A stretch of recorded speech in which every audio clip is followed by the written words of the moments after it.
नमस्कार, सी न्यूज भारत में आप सभी का स्वागत है। वक्त हो चुका है न्यूज बुलेटिन का।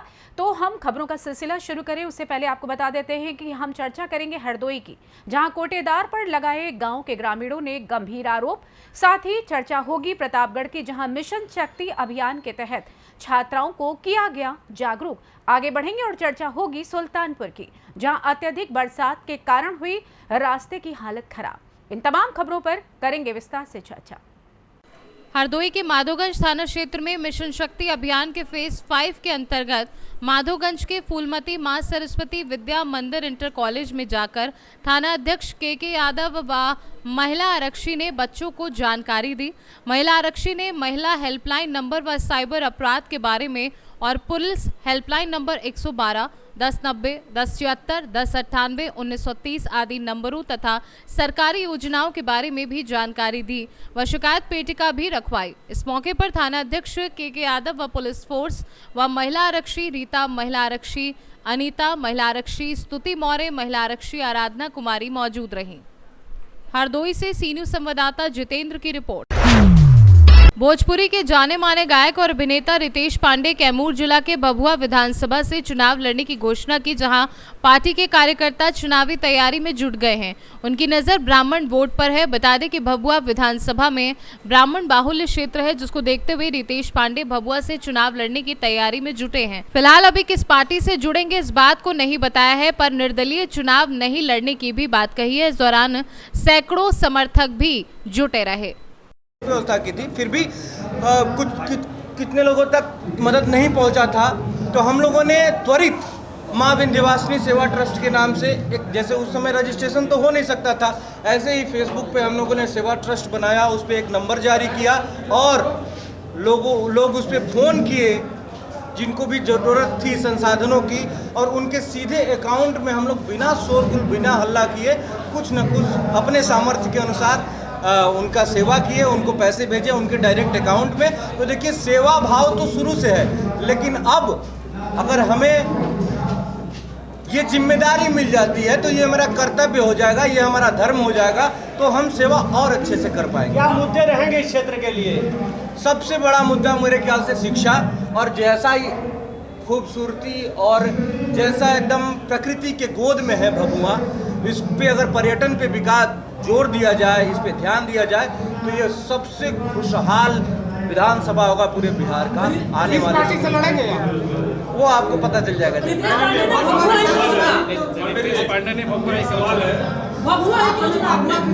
देखिए, बात ये है कि ऐसे तो आदमी, गुजरात का आदमी उत्तर प्रदेश में आके लड़ते हैं, ये तो अभिव्यक्ति की आज़ादी और हमारे संविधान के अनुसार है। ये कैमूर से सी न्यूज संवाददाता ओम प्रकाश तिवारी की रिपोर्ट।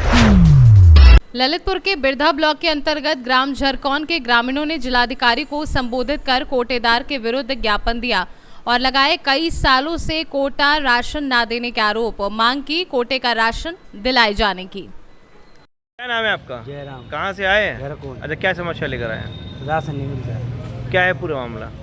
मामला ये है कि राशन मिलता देती नहीं, अंगूठा लगवा लेती हैं, देती हैं। कौन है कोटेदार? कोटेदार कौन है? पुष्पा। तो कब से आपको राशन नहीं मिला है? हमको 20 से 21 से नहीं मिला है। कितने गांव में ऐसे? फिर हम गए नहीं हैं, 1-2 बार भगा दिया, फिर हम गए नहीं हैं। इस मामले की शिकायत नहीं की तुमने कभी? शिकायत की। कितनी शिकायत कर चुकी? लगभग 8-10 शिकायत की। क्या कार्रवाई हुई? पैसा दे के वो जाँच होती, लेकिन पैसा दे के और हमारी कोई सुनवाई। गांव में ऐसे कितने लोग हैं जिन्हें राशन नहीं मिलता है? लगभग बहुत से लोग हैं, अब जो तो पता नहीं है कि कितने के बहुत से हैं। क्या नाम है आपका? मेहरबान। कहाँ से आए हैं? झरकौन से। अच्छा, क्या समस्या लेकर आए? कोटा नहीं मिलता है। कब से कोटा नहीं मिल रहा? वो हमको 3 साल हो गए। कोटेदार के पास आप गए? हाँ, गए थे। क्या बोले? वो अंगूठा लगवा लेता हो, भगा देता हो, और उसकी मम्मी बोली कि कोटा यहाँ नहीं आएंगे लेने के लिए। अच्छा, समय अधिकारी से आपने इसकी सूचना दी? नहीं की थी। अधिकारी को शिकायत की आपने? नहीं की। कभी नहीं की शिकायत? क्यों? अब कर रहे। 3 साल तक आप बिना राशन के रहे, तो अधिकारियों से आपने एक ही बार चर्चा नहीं की, अपनी शिकायत नहीं की? नहीं की, फिर अभी शिकायत करने के लिए आ गए। तो क्या मांग है आपकी? मांग क्या है? कोटा निरस्त कर जाए। महेंद्र यादव, ग्राम झरकौन के हैं। क्या समस्या लेके आए? कोटेदार की समस्या लेकर आए हैं। और राशन नहीं देता, हर यूनिट पर 1 किलो कम देता है, जिसको देता है और अंगूठा लगाकर भगा देता है, और वो राशन नहीं देता है। बाद में 2-3 महीने का खा गया है और देता नहीं है। शिकायत की थी आपने? हमने 1 तारीख को भी शिकायत की, 4 तारीख को भी शिकायत की, SDM DM ने सब ने शिकायत की, और जिला पूर्ति में गए। जिला पूर्ति सामाजिक बनावे के लाने फिर रहे कि सामाजिक बना लो तुम। हमने कि हम सामाजिक नहीं बना। कोटेदार के खिलाफ कोई कार्रवाई हुई? नहीं, कोई कार्रवाई नहीं हुई, ना जांच के लिए गए।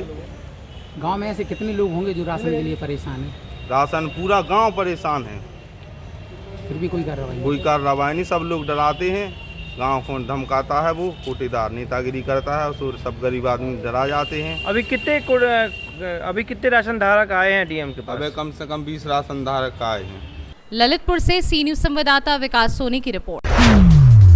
आला अधिकारियों के निर्देश पर बालिकाओं तथा महिलाओं की सुरक्षा के लिए सक्रियता बरतने के मद्देनजर महिलाओं तथा बालिकाओं को जागरूक किया गया। शुक्रवार को मिशन शक्ति अभियान फेज 5 के तहत पट्टी क्षेत्र के ग्राम बेलशंडी प्राथमिक विद्यालय में चौपाल लगाकर ग्राम की महिलाओं को महिला सशक्तिकरण जागरूक अभियान में अपनी सुरक्षा हेतु सरकारी नंबरों से अवगत कराकर जागरूक किया गया। फिर उसके जिम्मेदार राजकीय बालिका इंटर कॉलेज पट्टी में चौपाल लगाकर विद्यालय के बालिकाओं को महिला सशक्तिकरण जागरूक अभियान में अपनी सुरक्षा हेतु सरकारी नंबरों से अवगत करा जागरूक किया गया। अभियान के तहत महिला उपनिरीक्षक अर्चना की अगुवाई में छात्राओं को एंटी रोमियो द्वारा स्क्वाड द्वारा कोचिंग सेंटर सहित एवं कई विद्यालय सहित भीड़भाड़ वाले स्थान पर ग्रसित किए जाने संबंधित जानकारी दी। सरकार द्वारा संचालित महिला सुरक्षा संबंधित योजनाओं की जानकारी देकर महिलाओं और बालिकाओं को जागरूक किया गया। इस दौरान हेल्पलाइन नंबर 1090 181 1076 112 1098 102 तथा 108 संबंधित स्थिति जानकारी देते हुए बालिकाओं तथा महिलाओं से बेझिझक कॉल करके लाभान्वित होने का आह्वान किया। इस अवसर पर उपनिरीक्षक इंद्रेश कुमार प्रजापति, उपनिरीक्षक शुभम सिंह, महिला उपनिरीक्षक अर्चना, महिला उपनिरीक्षक ज्योति सविता, महिला आरक्षी रिंकी सोनकर, महिला आरक्षी कल्पना यादव, महिला आरक्षी Kirti Shukla, head constable Dharmendra Kumar, head constable Mukesh Tripathi, constable Sonu Kumar, constable Ravindra Kumar Maurya, constable Harikesh Pal, पुलिसकर्मी उपस्थित रहे। प्रतापगढ़ से सी न्यूज संवाददाता रोहित जायसवाल की रिपोर्ट। सुल्तानपुर लंबुआ तहसील क्षेत्र में स्थित गोपीनाथपुर ग्राम पंचायत में पिछले दिनों हुई अत्यधिक बरसात के कारण सड़क की मिट्टी बह गई है, जिससे आवागमन बाधित हो गया है। सपा के पूर्व विधानसभा अध्यक्ष नन्हे राम निषाद ने कहा कि इस समस्या की तरफ न तो ग्राम प्रधान ध्यान दे रहे हैं, न खंड विकास अधिकारी ध्यान दे रहे हैं और न ही हमारे स्थानीय जनप्रतिनिधि ध्यान दे रहे हैं। स्कूली बच्चों को स्कूल आने जाने में काफ़ी परेशानी का सामना करना पड़ रहा है।